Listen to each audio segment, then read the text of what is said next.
Embarcadero RAD Studio 2010 introduces expanded database connectivity, including our first-time support of the Firebird SQL database.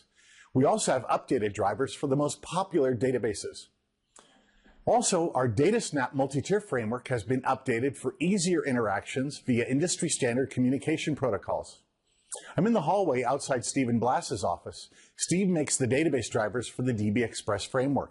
I hope he has a few minutes to show you what's new in DB Express and the database driver. As you can see in the Data Explorer, we have a Firebird node, and I have a couple of connections that I've already configured.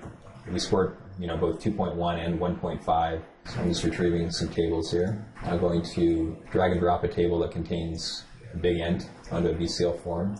As you can see in the object inspector, here's the Firebird driver with its driver properties. I will drop some controls and I will hook them up. The big int type is the Firebird data type. You can do anything with Firebird that you can with the other drivers. I also did some work on our Microsoft SQL Server driver to support new data types in Microsoft SQL Server 2008. Here's a list of tables. This is a table that contains the date time offset type, which was a new type in Microsoft SQL Server 2008. We'll just do a select star from table on a table containing that data type. So as you can see, this is a table containing just an integer primary key and a column which has the date time offset type. So thanks, Steve, for giving everybody a quick sneak peek at the database drivers and the new support for databases in RAD Studio 2010.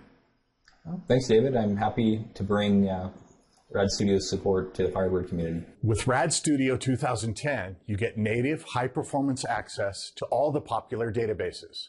With the robust, powerful DB Express database framework, you can easily create applications using visual controls or in code.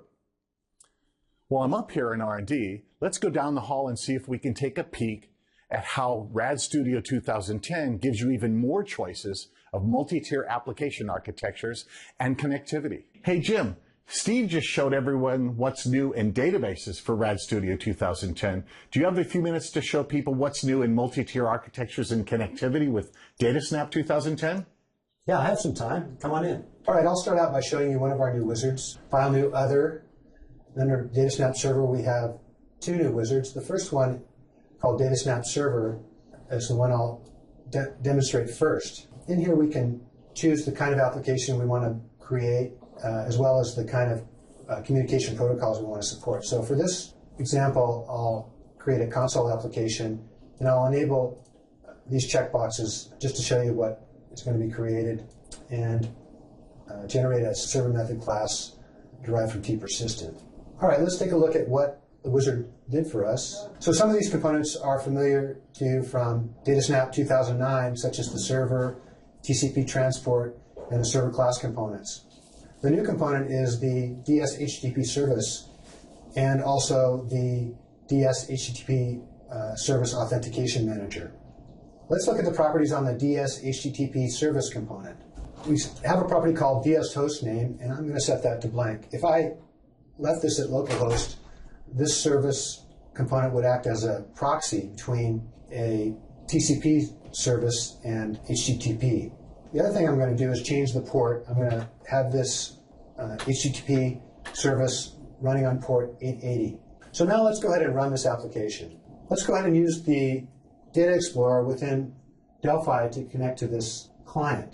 All right, we have two connections now available to us. We have the TCP connection, which works, and we also have the HTTP connection, which works as well. We can see in the Data Explorer that in addition to the sort of admin methods, there's one server method provided by this DataSnap server. You can see we have a very simple method that echoes a string.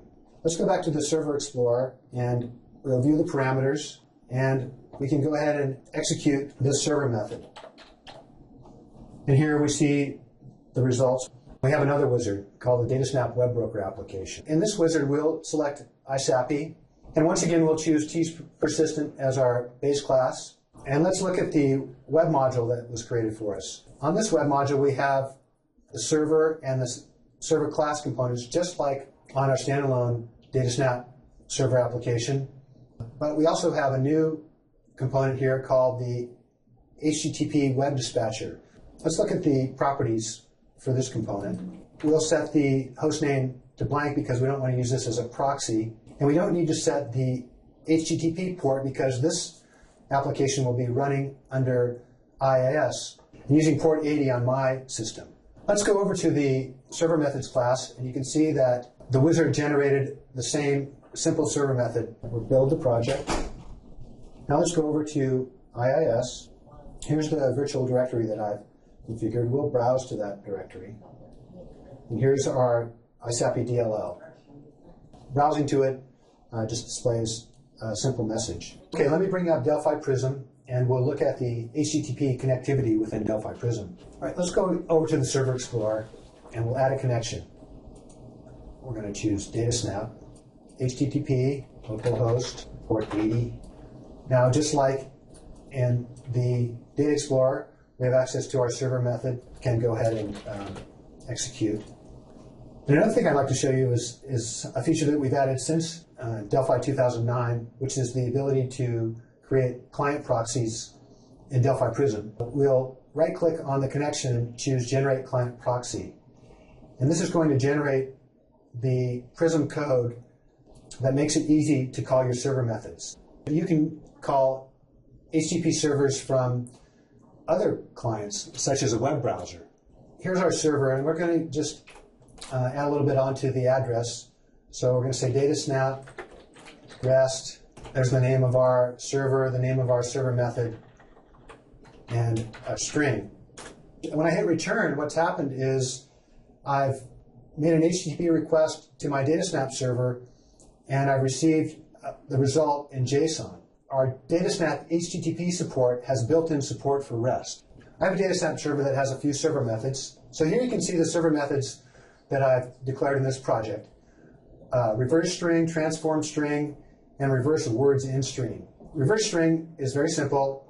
One line of code to just reverse our string and return it to the caller.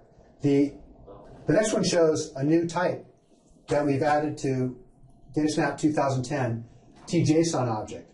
And there's a number of other JSON types. And these types allow you to pass JSON back and forth between your DataSnap clients and servers. This is a very convenient way to represent complex types in your native applications. And JSON also works very well in JavaScript and other types of clients, including PHP. Go ahead and run this application, and I'll show you the JavaScript client example that I have.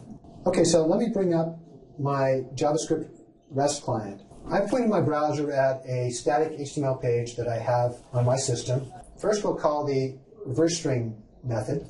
Here's the JSON result. What's happening is this client is parsing that JSON and updating the test value so that I can keep reversing the string by clicking the button. This radio button to call the transform string method. And if you recall, the transform string method actually builds up a JSON object. So here we can see the JSON object in text that's returned by the REST request.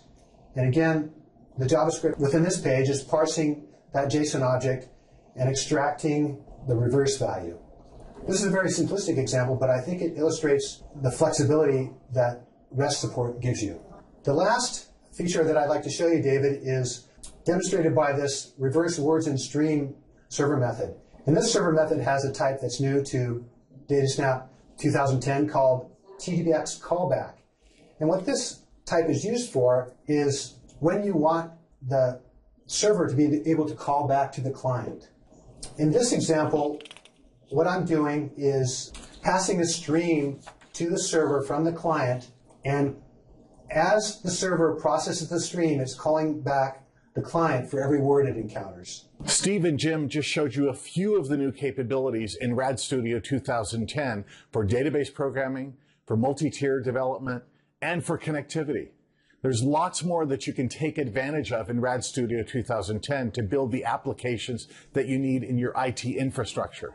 With RAD Studio 2010, you can go further and get there faster.